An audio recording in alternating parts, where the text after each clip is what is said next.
नया union budget आ गया है। चलिए फटाफट समझते हैं कि इसका हमारी जेब पर क्या असर होगा। तो ये बजट इनकम, इन्वेस्टमेंट और रोज के खर्चों पर कैसे असर डालेगा, आइए जानते हैं।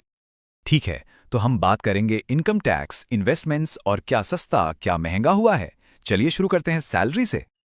सरकार का इशारा बिल्कुल साफ है, न्यू टैक्स रिजीम ही अब भविष्य है।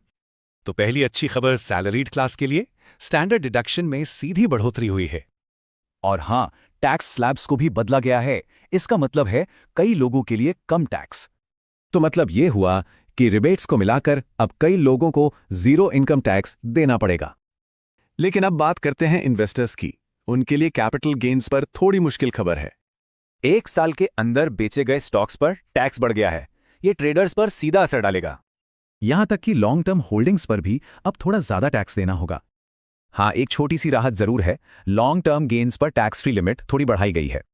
लेकिन सबसे बड़ा बदलाव है इंडेक्सेशन को लेकर, खासकर रियल एस्टेट इन्वेस्टर्स के लिए। तो पुरानी प्रॉपर्टीज के लिए अब एक चॉइस है, लेकिन नए बायर्स को ये बेनिफिट अब नहीं मिलेगा। चलिए अब शॉपिंग की बात करते हैं। देखते हैं क्या क्या सस्ता हो रहा है।